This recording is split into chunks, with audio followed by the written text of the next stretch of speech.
सखी सहेली।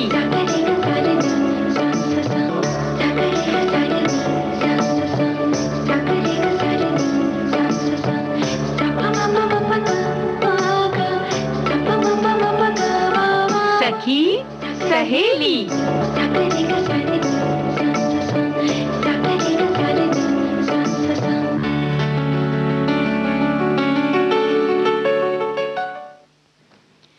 सभी सखियों और सहेलियों को और हमारे सभी श्रोताओं को चंचल वर्मा का और दीपा माहेश्वरी का नमस्कार। कैसी हैं दीपा जी? बिल्कुल ठीक है। और आप कैसी हैं चंचल? मैं भी बहुत अच्छी हूँ और हमारी सखियां इंतजार कर रही हैं, हमारे सभी श्रोता इंतजार कर रहे हैं प्रोग्राम के शुरू होने का।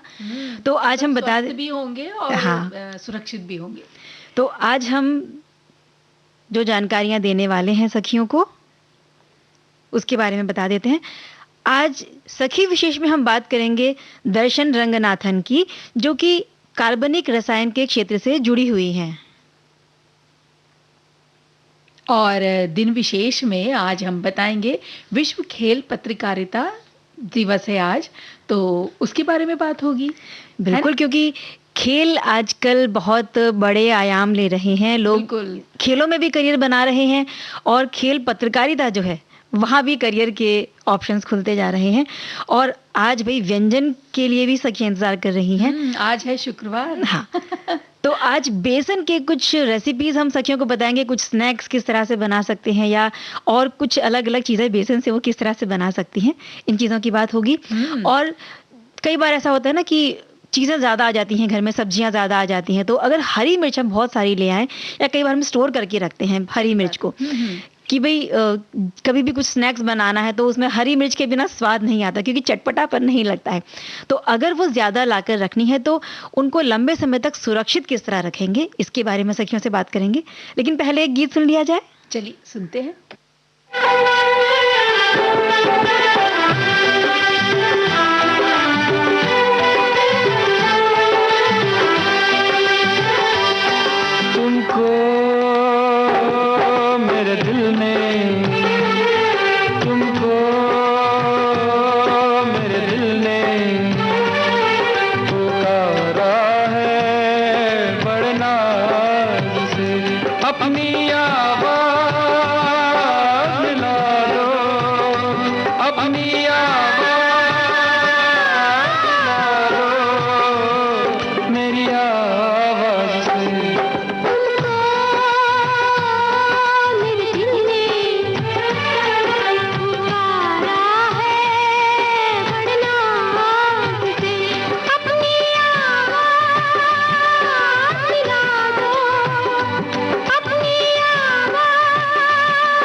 दीपा जी, हम भी एक दूसरे के साथ आवाज मिलाकर बात करें और चलिए अगले टॉपिक की तरफ बढ़ें। बिल्कुल।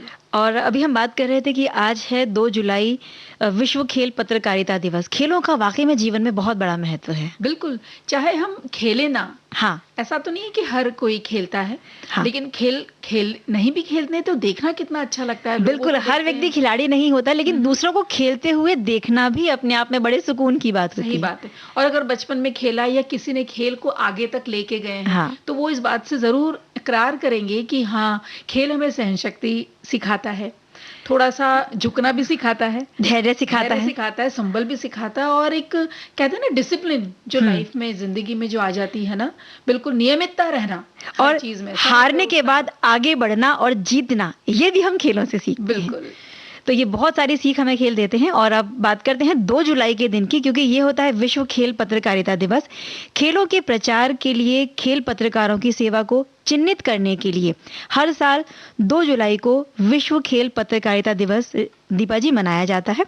1924 के पेरिस ओलंपिक में अंतर्राष्ट्रीय स्पोर्ट्स प्रेस एसोसिएशन यानी ISAP की स्थापना इसी दिन होने की वजह से 2 जुलाई को इस दिन को मनाने की तारीख को चुना गया था।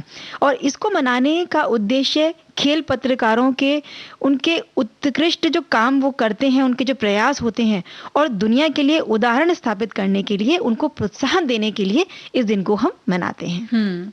अब देखो पत्रकारिता की जो बात होती है ना चंचल, तो अगर हम कहें कि भाई परिभाषा क्या देंगे, हाँ। तो घटनाओं का जो लिखित रूप में वर्णन करने की जो शैली होती है उसको हम पत्रकारिता बोलते हैं। अब पत्रकारिता में भी बहुत सी शैलियां हो गई, हाँ। जैसे लेख, फीचर, रूपक, ये सब हो गए और इन्हीं में से एक होता है खेल पत्रकारिता। तो खेल पत्रकारिता खेल जगत की हलचल को जनता तक पहुंचाने का कार्य करता है। खेल मानव व्यायामी प्रतियोगिता के कई पहलुओं को सम्मिलित करता है। नई पीढ़ी की खेल युवा खेलों में भी आजकल अपना करियर तलाश कर रहे हैं, तो वहीं खेल पत्रकारों के लिए भी एक करियर भी बनता चला आ रहा है ये। हाँ। और खेल की बात करें तो अभी जैसे दीपिका कुमारी ने तो पूरा अपने इतिहास रच दिया है। और दीपा, आज ये एक पुरस्कृत व्यवसाय भी है जो प्रतिभाशाली और कुशल खेल मीडिया पेशेवरों की आवश्यकता है, जो प्रोफेशनल्स हैं उनकी जरूरत बन गई है। यहाँ कड़ी मेहनत और जिम्मेदारी भी बहुत कहते हैं कि जरूरी चीज हो जाती है। आज इंटरनेट भी खेल पत्रकारिता का बहुत ज्यादा अहम हिस्सा बनता जा रहा है। लोग अपने जो पसंदीदा खेल हैं या कोई उनकी बहुत पसंद की टीम होती है, विशेष रूप से वहां जाकर अपने ब्लॉग्स लिखते हैं। और आज के युग में खेल की दुनिया शांति और भाईचारा को प्रोत्साहन देने के लिए भी उपयोग में लाए जाने वाले प्रत्येक अवसर को कैमरे में कैद करना बहुत जरूरी है। और ये काम सिर्फ एक पत्रकार ही कर सकता है, वो होता है खेल पत्रकार। और सिर्फ इतना ही नहीं चंचल, ये खेल की बात सिर्फ नहीं वहीं तक पत्रकारिता नहीं रहती, बल्कि पूरी दुनिया को अधिक बेहतर बनाने की दिशा में कार्य कर सकते हैं। फिर वो दुनिया चाहे संस्कृति से संबंध रखती हो या शांति से हो या अच्छे आदर्शों से संबंधित क्यों ना हो। और जिस तरह सभी अखबारों और मैगजीनों में हमने देखा है कि एक अलग पेज होता है, एक अलग सेक्शन होता है, अलग विभाग होता है जहाँ खेल जगत की खबरें होती हैं। अखबार में कोई एक पन्ना होता है, मैगजीन में कुछ अलग से कुछ पन्ने होते हैं जहाँ इस तरह अलग होता है। हाँ, जहाँ इस तरह की खबरें होती हैं। तो उसी तरह से मीडिया में भी इसका एक अलग विभाग होता है।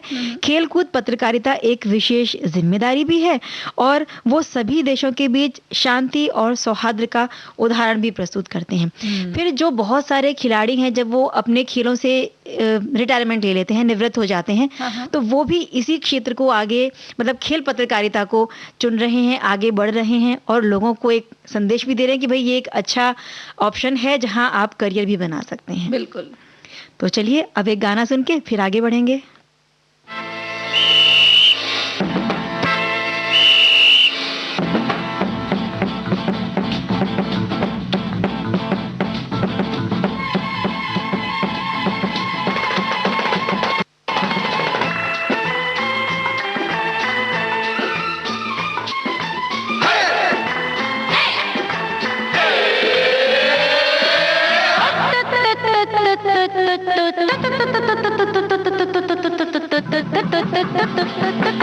पकड़ो पकड़ो पकड़ो, जकड़ो जकड़ो जकड़ो, देखो जाने ना पाए, जाए तो वापस आने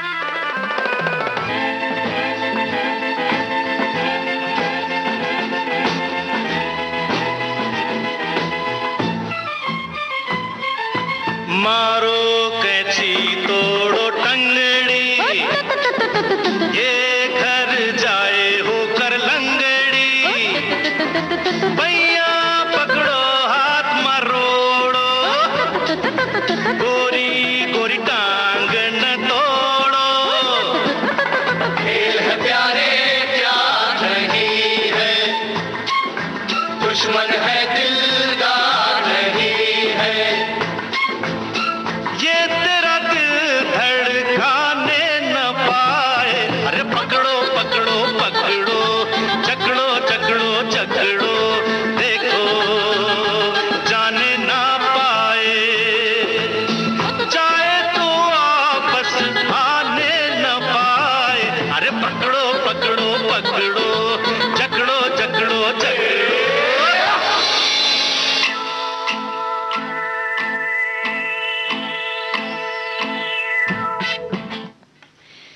तो दीपा, ये बात हुई कबड्डी के खेल की, और हमारे एक श्रोता हैं, उन्होंने कुछ लिखकर भेजा है। ये लिखते हैं कि हर साल 2 जुलाई को विश्व स्तर पर वर्ल्ड स्पोर्ट्स जर्नलिस्ट डे मनाया जाता है, यानी विश्व खेल पत्रकारिता दिवस मनाया जाता है। इस दिन का उद्देश्य खेल पत्रकारों के काम की सराहना करना है और उन्हें अपने काम में बेहतर काम और करने के लिए प्रोत्साहित करना है। तो हम धन्यवाद देते हैं इन्हें। और अब सखी सहेली प्रोग्राम में वक्त हो चला है एक अंतराल का।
ब्रेक के बाद हम फिर से हाजिर हैं। मैं हूं चंचल वर्मा और मैं दीपा माहेश्वरी। और जैसा कि हमने पहले ही बताया था दीपा कि आज सखी विशेष में एक वैज्ञानिक महिला की हम बात कर रहे हैं। और कौन है सखी विशेष? ये है दर्शन रंगनाथ। ये विज्ञान के क्षेत्र से जुड़ी हैं। जैसे आपने बताया है कि ये भारत की एक कार्बनिक रसायनज्ञ थी और वो जैविक कार्बनिक रसायन विज्ञान में अपने काम के लिए जानी जाती थी, जिनमें प्रोटीन तह में उनका अग्रणी काम भी शामिल है। इसके बारे मतलब इसके लिए वो बहुत प्रसिद्ध हैं और वे अपने काम के लिए सुपर मॉलिक्यूलर असेंबली आणविक डिजाइन के लिए भी पहचानी जाती हैं। दर्शन रंगनाथन, जिनकी आज हम बात कर रहे हैं, इनका जन्म हुआ 4 जून 1941 के दिन माताजी विद्यावती मार्कन और शांति स्वरूप जी, जो इनके पिताजी हैं, उनके घर पे जन्मी। उनकी शिक्षा हुई नई दिल्ली में और यहीं से उन्होंने पीएचडी की डिग्री भी प्राप्त की। और 1967 में दिल्ली विश्वविद्यालय में रसायन शास्त्र के लिए पहली बार उन्हें व्याख्याता के रूप में काम पर रखा गया था और बाद में वो मिरांडा कॉलेज दिल्ली के रसायन विज्ञान विभाग में प्रमुख बनी।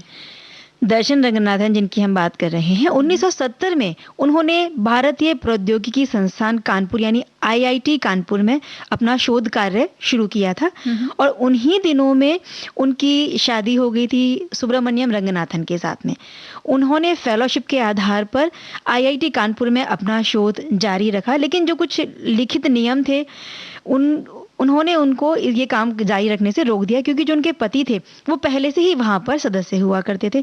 वो नेशनल एकेडमी ऑफ साइंस के फेलो थे। और 1972 में ऑर्गेनिक मैकेनिज्म और 1976 में art in biosynthesis synthetic chemist challenge और 1980 में ऑर्गेनिक रिएक्शन मैकेनिज्म में चुनौतीपूर्ण कार्य उन्होंने किए। साथ ही वर्तमान कार्बनिक रसायन विज्ञान हाइलाइट्स नामक एक निरंतर श्रृंखला का संपादन भी इनके द्वारा किया गया है। 1993 में त्रिवेंद्रम और 1998 में आईआईटी हैदराबाद, ये 2 जगह की हम बात कर रहे हैं, जहां क्षेत्रीय अनुसंधान प्रयोगशाला में उन्होंने काम करना शुरू किया था और यहाँ पर वे आगे चलकर डिप्टी डायरेक्टर के पद पर भी कार्यरत रही थी। इन्हीं वर्षों के दौरान उन्होंने अमेरिकी नौसेना अनुसंधान प्रयोगशाला में इसाबेल कार्ले के साथ चल रहे सहयोग का संचालन भी किया। और बहुत सारी इनकी उपलब्धियां हैं। हाँ। चंचल, मतलब अब पढ़ते रहो ना तो ऐसा लगता है कि इतना देखो, साइंस विज्ञान में भी इतना इतना काम हमारे देश की महिलाओं ने किया है। बिल्कुल, कई बार लगता है कि विज्ञान बड़ा कठिन विषय है, इसमें आगे बढ़ना मुश्किल हो सकता है, लेकिन महिलाएं भी बहुत सारी ऐसी हुई हैं जहां उदाहरण उन्होंने प्रस्तुत किए हैं। तो जी। इनकी अचीवमेंट्स की, इनकी उपलब्धियों की और जो सम्मान इनको इनकी काम के लिए दिए गए, उनकी बात करेंगे तो बहुत प्रेरणा मिलती है हमें ऐसी महिलाओं बिल्कुल। से। तो अब जैसे उपलब्धियों के बारे में तुम बोल रही हो, तो कुछ हैं जो हम अपनी सखियों को बता देते हैं। जैसे नेशनल एकेडमी ऑफ साइंसेज की फेलो थी ये, और जैव रसायन विज्ञान और सुखदेव एंडोमेंट लेक्चरशिप के काम के लिए 1999 में एम.वी. रामाराव फाउंडेशन अवार्ड से भी इन्हें सम्मानित किया गया है। फिर जवाहरलाल नेहरू जन्म शताब्दी विजिटिंग फेलोशिप प्रदान की गई इन्हें, और 1999 में जैविक रासायनिक विज्ञान में उनके उत्कृष्ट योगदान के लिए रसायन विज्ञान में 3रा वर्ल्ड एकेडमी और साइंसेज अवार्ड उन्हें दिया गया।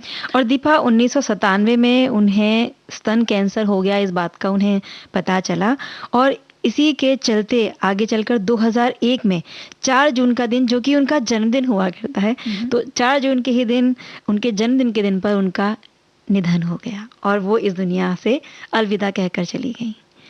तो ज़रूर इनकी जो हमने सखियों को इनके बारे में बताया, हमारी सखियां प्रेरणा लेंगी और आगे बढ़ेंगी। हम आगे बढ़ते हैं गीत के साथ।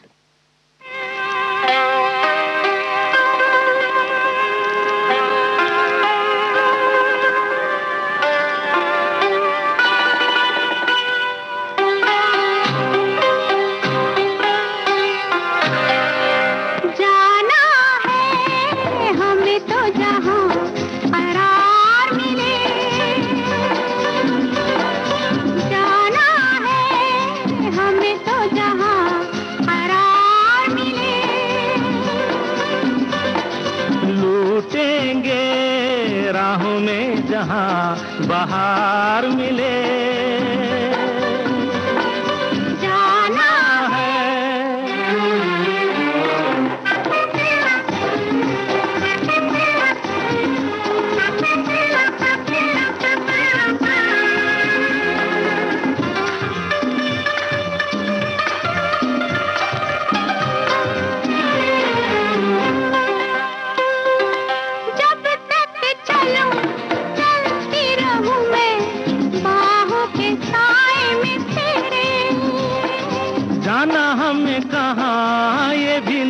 सोचे नींद सी आंखों में भरे, मंजिल हमें मिले न मिले, तेरा प्यार मिले।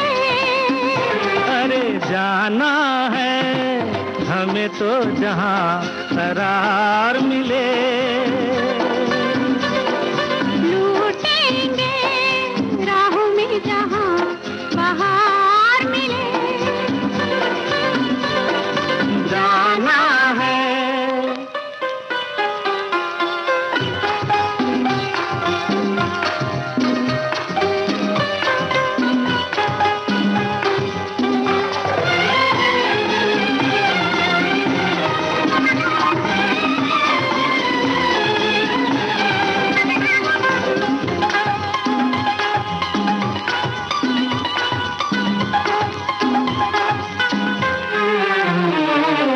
मुझे दुनिया में जीने का सहारा काफी है दिल की लगी, कुछ भी ना चाहूं रहे मेरे लिए ये तेरे होठों की हंसी, सारी दुनिया से लेना हमें क्या, हमको यार मिले,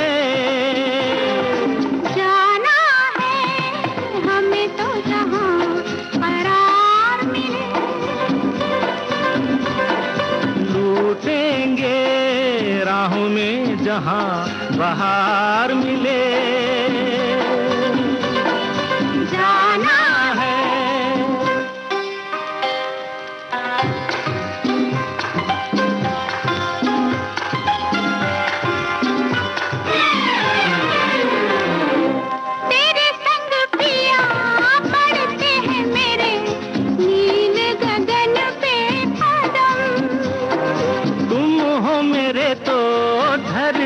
घटा पे राज हमारा है सनम।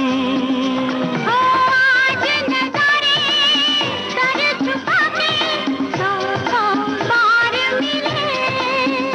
अरे जाना है हमें तो जहां करार मिले। लूटेंगे राहों में जहां बहार मिले। जाना है हमें तो जहां करार मिले। जाना है हमें भी अभी बहुत आगे तक जाना है प्रोग्राम में दीपा। चलिए बातचीत अपनी शुरू करें हम और बात करें कि हरी मिर्च को लंबे समय तक कैसे सुरक्षित हम रख सकते हैं अपने घर में, अगर बहुत सारी हरी मिर्च एक साथ में ले आते हैं। और ये तो तकलीफ बहुत सारी सखियों को होती होगी कि जब, और खासतौर पे बारिश के मौसम में, इस मौसम में जब हम ले आते हैं उनको भले ही आप कपड़े में सुखा लो कर लो, लेकिन कुछ दिनों के बाद वो एक दो अगर मिर्च उसमें खराब हुई ना, सारी मिर्च में, तो सारी मिर्च खराब होने लगती है और वो अलग से गलने महक लगती आने लगती है। गलने लगती हैं और अलग सी स्मेल उसमें आ जाती है और फिर लगता है कि इतनी सारी लाना फिजूल गया, लेकर क्यों आए।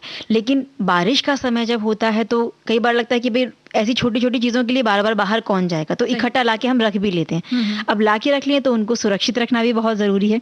तो इसी बारे में सखियों से हम बात करते हैं कि अगर मिर्च को स्टोर करके रखना है आपको लंबे समय तक और उनका इस्तेमाल करना है तो फ्रिज में किस तरह से इनको स्टोर कर सकती हैं वो? तो अब ये देखा होगा कि अक्सर दूसरे कोई मौसम में देखा होगा कि बाहर अगर हम रखते हैं ना मिर्ची को तो जल्दी सूखने लगती है या फिर लाल पड़ने लगती है। और भले ही उसे फ्रिज में स्टोर किया जाए लेकिन एक हफ्ते के अंदर उसका रंग और स्वाद, उस पे दोनों पे असर लगने लगता है। मतलब वो थोड़ी स्वादहीन सी लगती है बाद में मिर्ची। जो एक ताजी ताजी हम लेकर आते हैं वो एकदम से, जो भी हम व्यंजन बनाते हैं ना, एकदम चटक वो जो स्वाद है वो आ जाता है। लेकिन कुछ दिनों के बाद थोड़ा सा वो मिर्ची में वो स्वाद रहता है और वो उनकी जो स्किन होती है, जो ऊपर का लेयर होता है, वो भी मुरझाया सा हो जाता है, लगता है। बिल्कुल। और हरी मिर्ची के साथ ये समस्या होती है कि बहुत ज्यादा मात्रा में हरी मिर्ची लेकर रखो तो भी मुश्किल, ना लाओ तो भी मुश्किल। बिल्कुल। और हमारी सखियां भी अगर ऐसे किसी तरीके की तलाश कर रही हैं तो चलिए हम बताते हैं उनको इसी के बारे में। इस तरह से ना तो हरी मिर्च के स्वाद पे असर पड़ेगा और ना ही ये जल्दी खराब होंगी। और रेफ्रिजरेटर में अगर रखना है उनको तो उसका सही तरीका हमें पता होना चाहिए। ये तो मुझे भी जानना है। तो अगर 2 हफ्ते के अंदर हरी मिर्च को इस्तेमाल करना है तो उसका तरीका अलग होता है। इसको जो क्रम है अलग अलग, उसे हम किस तरह से चलेंगे वो हम सखियों को बताते हैं। तो सबसे पहले हरी मिर्च को अच्छी तरह पानी से धोकर आधे घंटे के लिए ठंडे पानी में भिगो दें। इसके बाद पानी से बाहर निकालकर उनकी डंडी जो है, जो पिछला हिस्सा होता है, उसे तोड़ लें। अगर ऐसी कोई मिर्च है जो खराब हो रही है तो उसको पहले ही अलग करके हटा दें या फिर आधा काट दें। जहां से वो खराब है उस हिस्से को काट कर उसका जो अच्छा भाग है उसको हम रख लें। इसके बाद हरी मिर्च को पानी से निकालकर उन्हें टिश्यू पेपर पर या फिर किसी किचन टॉवल पर, सूखे जो कॉटन के कपड़े होते हैं उन पर अच्छे से सुखा लेना है, पानी का कुछ भी अंश उस पर ना रहे। इसके बाद उन्हें पेपर टिश्यू में रैप करके रखें और फ्रिज में जिप लॉक बैग में उन्हें स्टोर करें ताकि सीधे फ्रिज की ठंडक का असर उन तक ना पहुंचे। ऐसा करने से 2 हफ्ते तक मिर्च फ्रेश बनी रहती है। बिल्कुल। और बहुत अच्छी टिप है ये चंचल जी कि उनको पेपर टिश्यू में लपेट के रखना है। और 2 हफ्ते से ज्यादा तक अगर हरी मिर्च रखनी है तो शुरुआती स्टेप्स तो वो ही लेने हैं, है ना, जो आपने बताए। और उसके बाद क्या करना है कि पहले वही जैसे मिर्च धोकर, डंडी तोड़कर, पानी में भिगोकर, टॉवल में सुखा लेना है, वो सब करना है। और उसके बाद जो प्रोसेस शुरू होता है वो ये है कि एक बार हमारी मिर्च सूख जाए तो उसे क्लिंग फिल्म रैप वाली ट्रे या प्लेट में ट्रांसफर करना है। तो सखियों को बता दें कि क्लिंग फिल्म रैप क्या होती है। जैसे कई बार हम एल्यूमिनियम फॉइल में खाना पैक करते हैं तो ये एक ट्रांसपेरेंट तरह का रैप पेपर होता है, तो उसमें सखियां इसे रैप कर सकती हैं मिर्च ये को। वाली जो क्लिंग फिल होती है ना, अगर आप कोई, अभी तो बंद है वैसे, मॉल्स में से कभी हम लेकर आते हैं, वो बड़ा सा तरबूज अगर है, आधा तरबूज लाना है तो उस पे जो लपेटा रहता है, या रेडी कटी हुई सब्जियां अगर वहां मिल रही हैं तो उस पे जो लपेटा रहता है, पतली सी फॉइल, मतलब पतला सा प्लास्टिक से भी पतला हाँ। एक जो ट्रांसपेरेंट सा है उसे क्लिंग बिल्कुल, फल और सब्जियों की ताजगी जो है वो उसमें बरकरार रहती है। तो अब इसे ऊपर से क्लिंग फिल्म रैप से ढक देना है और इसके बाद हमें कुछ घंटों के लिए फ्रीजर में जमाना है इसको। ठीक है, अब इसे निकाल कर किसी फ्रीजर सेफ जो बैग होते हैं, जो फ्रीजर सेफ होते हैं, उसमें स्टोर करना है और एक स्ट्रॉ की मदद से हम उस बैग में एक्स्ट्रा एयर भी निकाल सकते हैं। मतलब हाँ। अगर कभी आप वो अपना जो एयर टाइट वाले जो हाँ, जिप लॉक वाले डब्बे या थैलियां होती हैं, हाँ। तो हवा कहीं भर जाती है तो वो हवा पूरी निकाल देनी। और फिर मिर्च का पेस्ट यानी चिली पेस्ट बनाकर भी उसको हम स्टोर कर सकते हैं। अब अगर हरी मिर्च का पेस्ट स्टोर करना है तो वो भी ऐसे कि हर सब्जी में उस पेस्ट को थोड़ा सा हिस्सा डाला जाए, काम हो जाए, और फिर इस तरीके से हम उसे अपना सकते हैं। तो इसके लिए क्या करना है कि मिर्ची को ब्लेंडर में पीस लेना है। इसमें कुछ भी अतिरिक्त सामग्री डालने की कोई भी ज़रूरत बिल्कुल नहीं है। बस नॉर्मल हरी मिर्च को, उसकी डंडियों को यानी कि पिछले हिस्से को तोड़कर उसका पेस्ट बना लेना है। इसके बाद क्लिंग वाली फिल्म जो होती है, क्लिंग फिल्म वाली ट्रे में छोटी बड़ी आकार में इसको डालकर फ्रीज़र में जमा देना है। इसके ऊपर भी क्लिंग फिल्म लगानी है आपको, और इसके बाद कुछ घंटों के लिए इसे इसी तरह से छोड़ देना है। फिर इन्हें बाहर निकालकर किसी फ्रीज़र सेफ बैग में ट्रांसफ़र करना है और स्ट्रॉ की मदद से उस बैग की जो भी एक्स्ट्रा हवा है, अतिरिक्त जो हवा है, वो निकाल लेनी है। इस तरह से इसे कुछ महीनों तक स्टोर करके रखा जा सकता है, और जब भी चाहे जितने चाहे उतने पीस हम निकालें, मतलब आइस के क्यूब जैसे जमाते हैं ना, उस तरह से जमा देना है। और इस तरह से हमारी मिर्च महीनों तक चलेंगी और ख़राब भी नहीं होंगी। और बातें करते करते देखिए अब वक्त हो चला है एक ब्रेक का।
अंतराल के बाद हम फिर से हाजिर हैं और अब वक्त हो चला है एक प्रोमो बजाने का।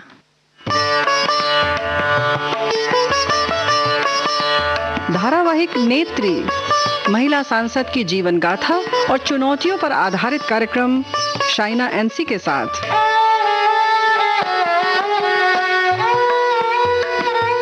नमस्कार, मैं हूँ शाइना एनसी। स्वागत है आप सबका कार्यक्रम नेत्री में।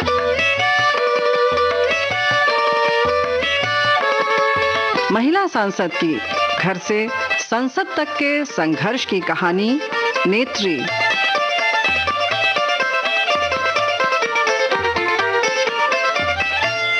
मैं ईश्वर की शपथ लेती हूँ कि विधि द्वारा स्थापित भारत के संविधान के प्रति सच्ची श्रद्धा और निष्ठा रखूंगी।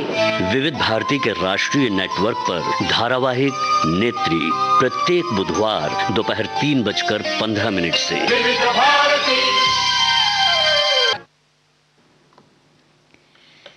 सखियां ज़रूर सुनेंगी बुधवार के दिन ये विशेष प्रोग्राम, और इससे उन्हें ज़रूर कुछ प्रेरणा मिलेगी।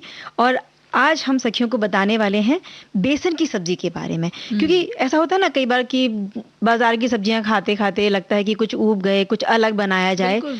और वैसे भी कह रहे हैं कि भाई बाहर का मत खाओ, ज्यादा मत लेकर आओ, जो भी है घर पर ही बनाओ, क्योंकि यही सुरक्षित रहने का रास्ता हाँ, है। तो ऐसे में बेसन के बहुत सारी तरह की सब्जियां हमारी सखियां भी बनाती होंगी। जैसे बेसन के गट्टे की सब्जी बनती है, बेसन की कड़ी बनती है, और पकौड़े भी वाली कड़ी होती है। हाँ, तो कई तरह की चीजें बनती हैं। तो कुछ अलग हटके भी सब्जी बेसन की बन सकती है, आज वो हम सखियों को बताते हैं। तो बेसन की सब्जी में जो आज सब्जी बता रहे हैं ना चंचल जी, इसकी सामग्री सबसे पहले हमारी सखियां लिख लें। 2 कटोरी बेसन लेना है, अदरक, लहसुन और हरी मिर्च का पेस्ट लेना है। मिर्च का पेस्ट जैसे कि आपने चाहा हाँ। अभी जो बताया वैसा आप स्टोर करके भी रख सकती हैं। जीरा, हींग, चाट मसाला लेना है। नमक अपने स्वाद के अनुसार ले लीजिए। तेल आप जो इस्तेमाल करते हैं घर पे वो लीजिए, लेकिन अगर आप सरसों का तेल लेते हैं तो इसका स्वाद और ज्यादा उठ के आएगा। बिल्कुल, बेसन की जो भी व्यंजन हम बनाते हैं तो सरसों के तेल में वो ज़्यादा स्वादिष्ट बनते हैं। लेकिन अगर जो भी आप कुकिंग ऑयल इस्तेमाल करती हैं, जो भी खाने का तेल आप इस्तेमाल करती हैं, ज़रूरी नहीं कि सरसों का तेल बनाना है। आप अपना जो भी तेल जो भी है चाहिए वो वो जो कर भी सकते घर हैं। में इस्तेमाल होता है और वो कर सकते हैं। जहाँ भी लहसुन प्याज की जो हम बताते हैं, तो अगर कुछ लोगों के घर में लहसुन प्याज का भी इस्तेमाल नहीं होता, तो आप उन चीज़ों को हटाकर सिर्फ मिर्च और टमाटर इनके पेस्ट का भी इस्तेमाल करके ग्रेवी और प्योरी बना सकती हैं। और आगे जो सामग्रियां हैं वो है हल्दी, धनिया पाउडर, मिर्च पाउडर, किचन किंग मसाला, गरम मसाला, प्याज लेना है और धनिया पत्ती जैसा घर में पसंद हो, कम ज़्यादा, और 3 टमाटर लेना है। तो सामग्री एक बार फिर से बता देते हैं। 2 कटोरी बेसन, अदरक, लहसुन, हरी मिर्च का पेस्ट, जीरा, हींग, चाट मसाला लेना है। नमक अपने स्वाद से ले लीजिए। तेल लेना है, हल्दी, धनिया पाउडर, मिर्च पाउडर, किचन किंग मसाला, गरम मसाला, प्याज, धनिया पत्ती और टमाटर। यानी ये जो हम रोज के खाने में इस्तेमाल करते हाँ, हैं जो वही मसाले चीज़ें हैं। बस वही चीजें हैं। अब करना कैसे है, कैसे बनाना है।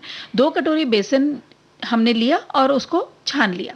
फिर उसमें अदरक, लहसुन और मिर्च का पेस्ट डाल दें और थोड़ा सा नमक डाल दें और 1/4 जो आप काली मिर्च ले लीजिए। हाँ। काली मिर्च, चाट मसाला ले लीजिए 1/4 चम्मच और थोड़ी सी हल्दी।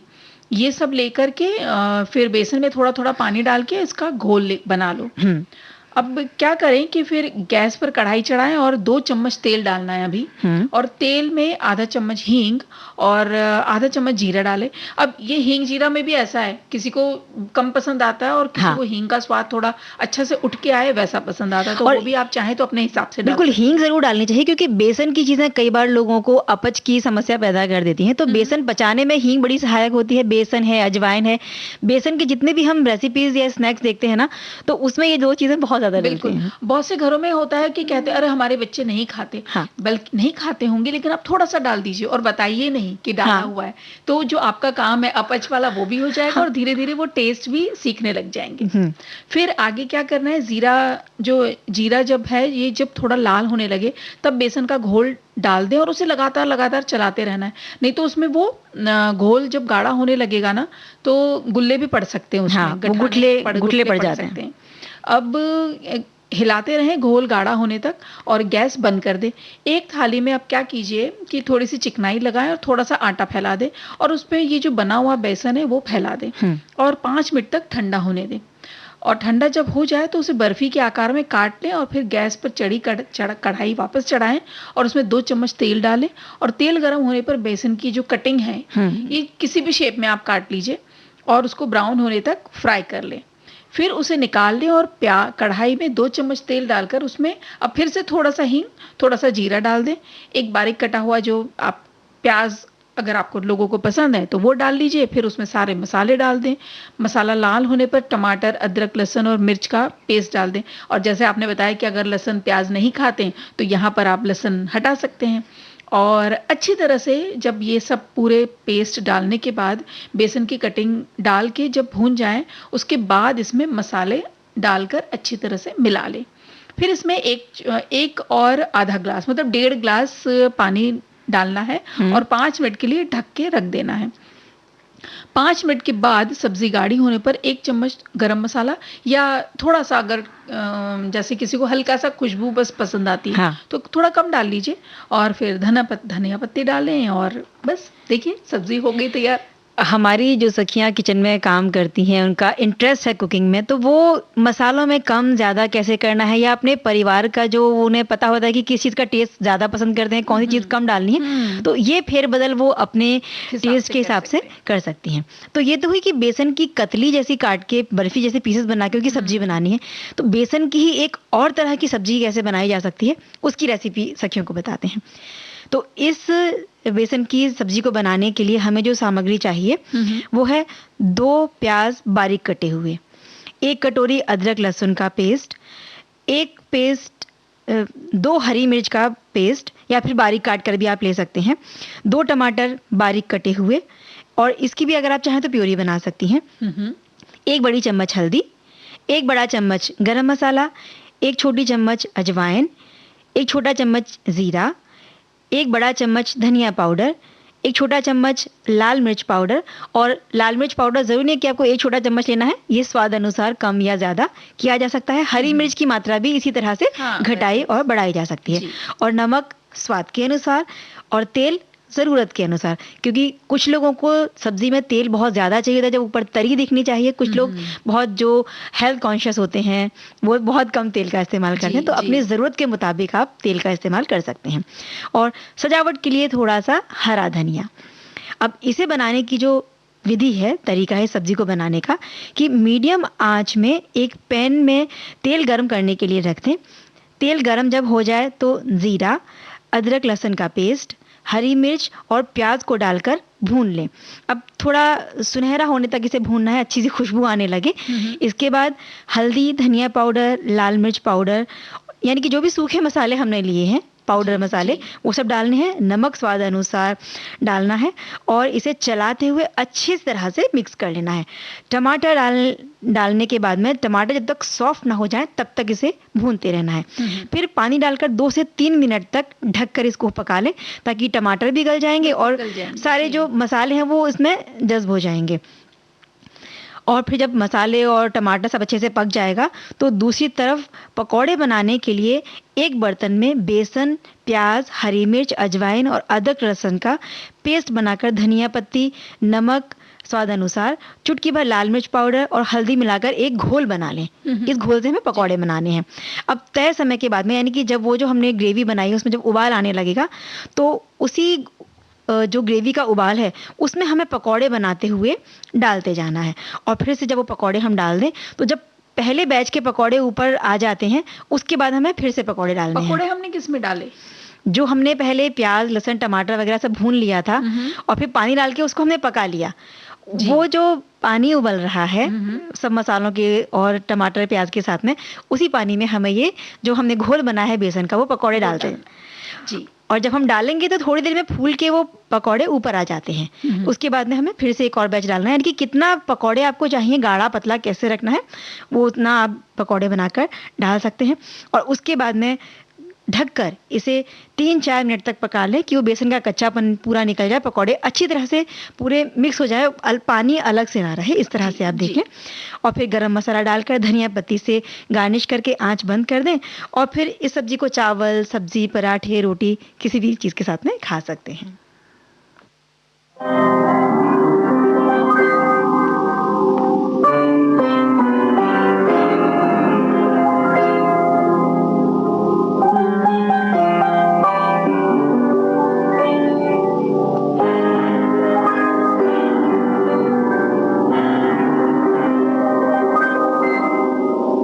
अपनी आँखों में बसा कर कोई इकरार करूं, अपनी आँखों में बसा कर कोई इकरार करूं।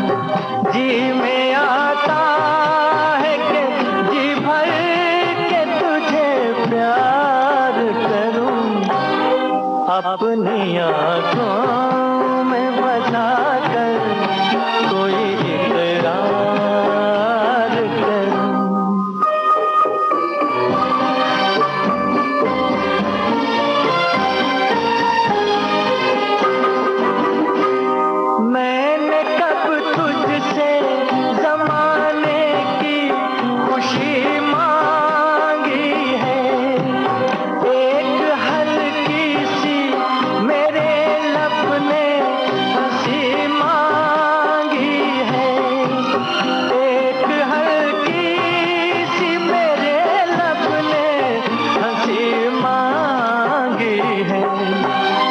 सामने तुझको बिठा कर तेरा दीदार करूं।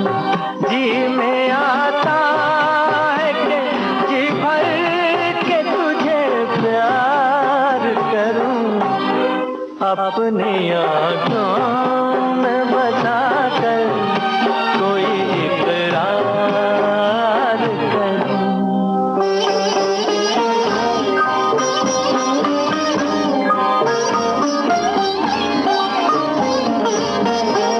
सहमी सहमी ये निगाहें, ये जवानी तौबा, मस्त नजरों में है उल्फत की कहानी तौबा।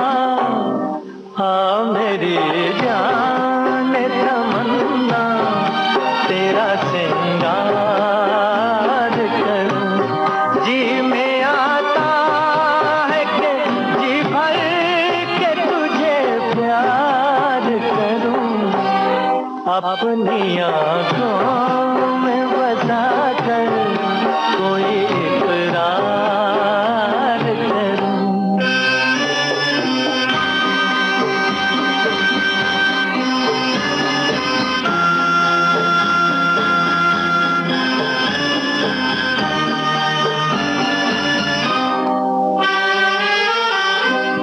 साथ छूटे ना कभी तेरा ये कसम ले लूं। हर खुशी दे के तुझे तेरे सनम गम ले लूं। हर खुशी दे के तुझे तेरे सनम गम ले लूं।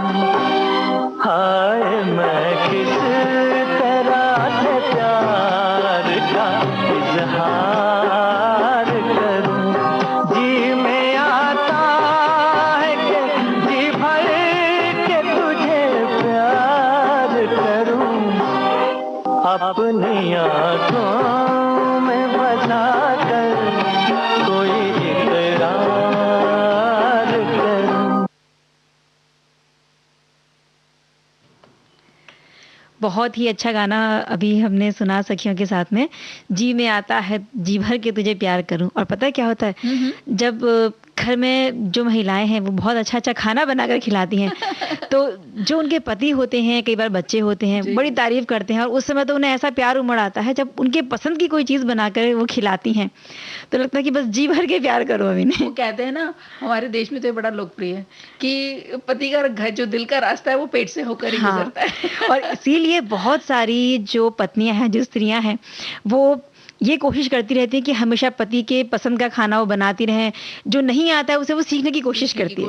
और सिर्फ पति क्यों, बच्चों के लिए सब। कभी कभी तो ऐसा होता है कि भाई अगर बच्चे हैं, हमारे 2 बच्चे हैं, तो कभी किसी दिन एक के पसंद का बनता है, फिर किसी दिन एक दूसरे के पसंद का बनता है। और ऐसे में कभी कभी हम खुद के पसंद का बनाना भूल ही जाते हैं। तो बारिश के समय में क्या होता है ना कि जब स्नैक्स की बात चलती है तो पकौड़े हैं, टिक्की हैं, ये चीजें खाना सभी को अच्छा लगता है। तो बेसन के व्यंजन की बात चल रही है, बेसन की रेसिपीज हम बता रहे हैं। तो बेसन और सूजी की करारी टिक्की हम सखियों को बताते हैं। तो बेसन और सूजी की करारी टिक्की बनाने के लिए जो सामग्री चाहिए पहले वो सखियां नोट कर लें। 1 कप सूजी, 1 कप बेसन, यानी कि दोनों ही चीजों को बराबर बराबर मात्रा में लेना है।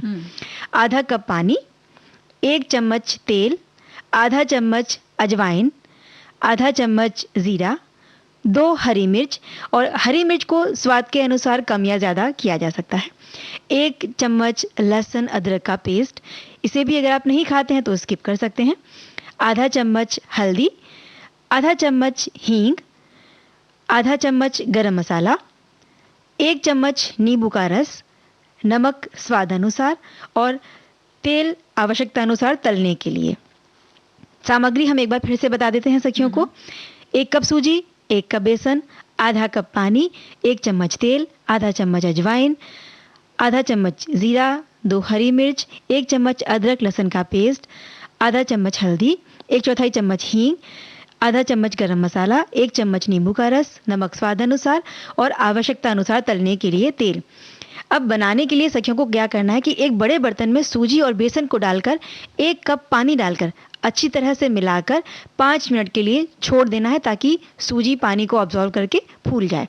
कढ़ाई गर्म करके इसमें 1 चम्मच तेल डालकर अजवाइन, जीरा और जब वो चटक जाए तो अदरक लहसुन का पेस्ट, हींग, हल्दी, गरम मसाला, नींबू का रस डालकर सुनहरा होने तक भून लें और फिर बेसन और सूजी का जो घोल बनाया है उसे डालकर अच्छी तरह से पका लें।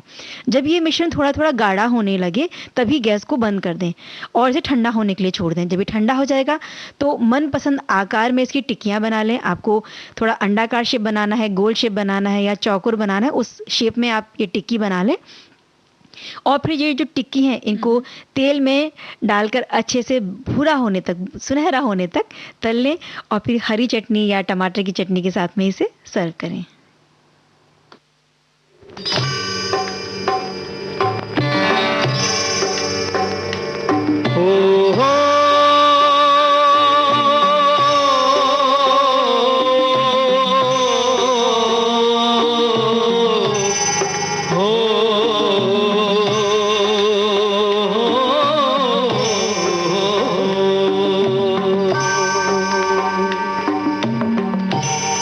नसीब इंसान का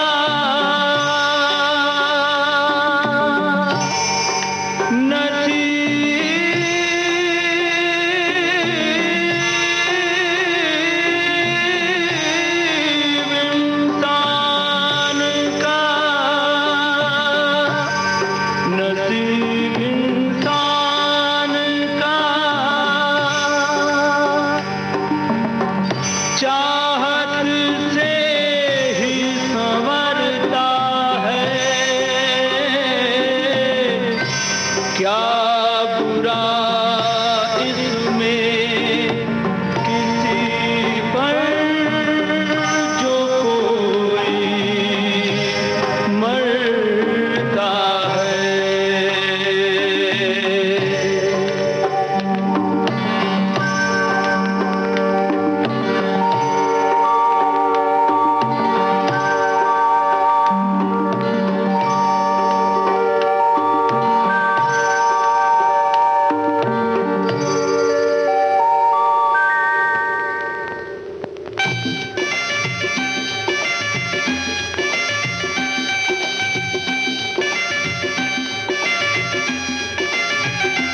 हम तुम्हें चाहते हैं ऐसे,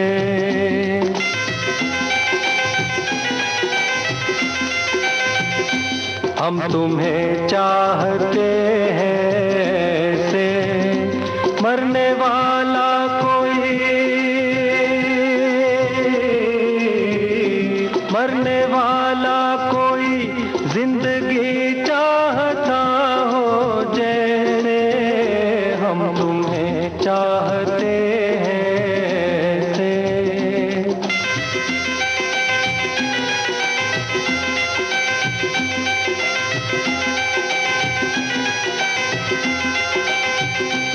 रूठ जाओ अगर तुम तो क्या हो, रूठ जाओ अगर तुम तो क्या हो, पल में ऐसे लगे,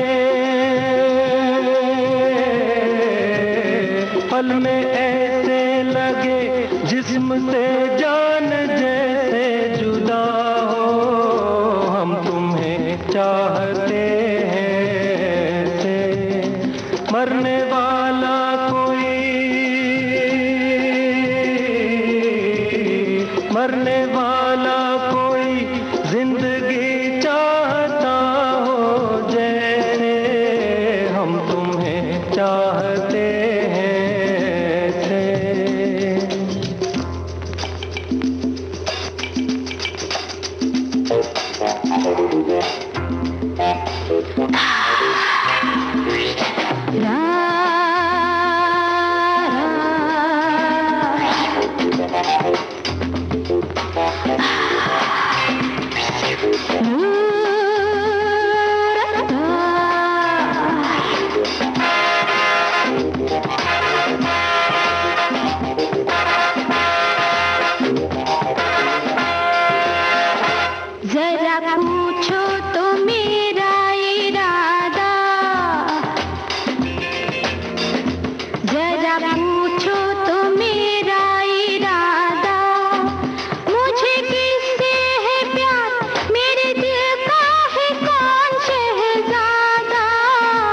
जरा पूछो तो मेरा इरादा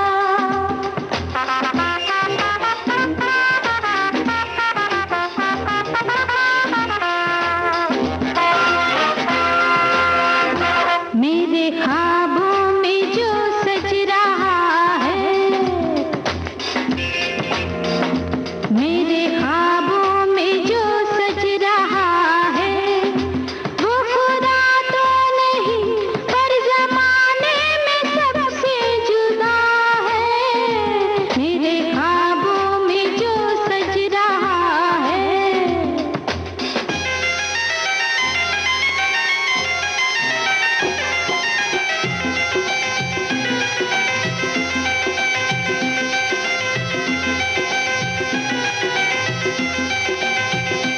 जिंदगी बिन तुम्हारे अधूरी, जिंदगी बिन तुम्हारे अधूरी। तुमको पालूं अगर, तुमको पालूं अगर हर कमी मेरी हो जाए पूरी। जिंदगी बिन तुम्हारे अधूरी।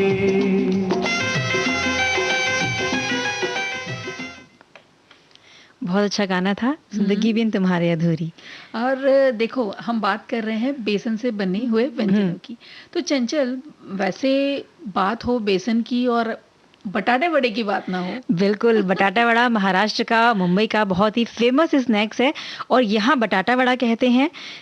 लेकिन बहुत सारी जो जगह हैं ये व्यंजन बनाया जाता है, लेकिन नाम अलग अलग होते हैं। अलग-अलग, कहीं जी। आलू बोंडा कहते हैं, कहीं आलू के कोफ्ते कहते हैं, और यहाँ मुंबई में हम इसे बटाटा वड़ा के नाम से जानते हैं। और बहुत लोकप्रिय है। और वैसे मुझे लगता है बहुत सारे सखियों को आता होगा, लेकिन फिर भी हम कैसे बनाते हैं वो बता देते हैं। तो आप आलू लेकर के आलू पका लीजिए। अब चाहे वो प्रेशर कुकर से आप बनाएं या जैसे भी उसे उबालना है, बस वो उबाल लिया। उसके बाद बहुत बहुत उबालना नहीं है, बहुत सॉफ्ट नहीं हो जाना चाहिए आलू। फिर क्या करें कि आप लहसुन, अदरक और हरी मिर्च का पेस्ट बना लें और एक पैन में तेल गरम करके राई डालें और वो राई का बघार कर लें, यानी छौंक मार लें। फिर उसके बाद कड़ी पत्ता डालें, उसको थोड़ा सा कुरकुरा होना जरूरी है, कड़ी क्योंकि पत्ते उसका को। स्वाद चढ़ना चाहिए। ये बटाटा वड़ा का खासियत है कि वो कड़ी पत्ते का स्वाद एक अलग से आता है जब हम आलू वड़ा खाते। और फिर क्या कीजिएगा, अदरक लहसुन हरी मिर्च का जब पेस्ट डाला ना, तो उसकी महक आने तक उसको भूनना है, लेकिन इतना भी ध्यान रखना है कि जल ना जाए। हाँ, जल ना जाए वो। फिर हींग, हल्दी, लाल मिर्च पाउडर और नमक डाल लीजिए और इन सभी चीज़ों को अच्छी तरह से मिला लीजिए उस पैन में। और बाद में आप मैश करे हुए आलू जो उबाले हुए ना, उसको मैश भी करके रख लिया है, हाथों से कीजिए या मैशर से कीजिए, वो करके आलू भी डाल दीजिए इस बघार के ऊपर और धनिया डाल दीजिए और इसको सबको अच्छी तरह से मिला के चूल्हा बंद कर दें और फिर आप इसको ठंडा होने दीजिए। इसके बॉल्स बना लें। बॉल्स बना लें। अब घोल बनाना है तो आप यूं कीजिए कि जल्दी से आप ले लीजिए बेसन और उसमें थोड़ा सा चाहे तो चावल का आटा डालें, थोड़ा गाढ़ा गाढ़ा घोल बनाएं और उसमें घोल में डाल करके और फिर उस बॉल को आपको तेल में जाना डाल है, के तलना है। और फिर गर्मा गर्म चटनी के साथ में इसे खाना है। इकरार करे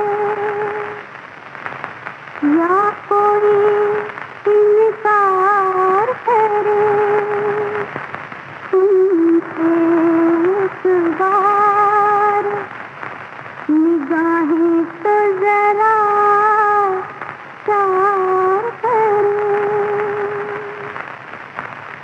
तुम हंसी हो, तुम्हें सब दिल में जगा देते हैं। हमें क्या बात है ऐसी जो कोई प्यार करे।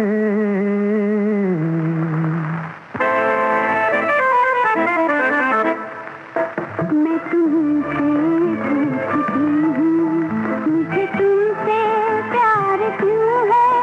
कभी तुम दगा न दोगे, मुझे एतबार क्यों है? मैं तुमसे पूछती हूँ, मुझे तुमसे प्यार क्यों है? कभी तुम दगा न दोगे,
दीपा, अब इजाजत हो चला है सखियों से विदा लेने का, वक्त लेने का समय हो गया है।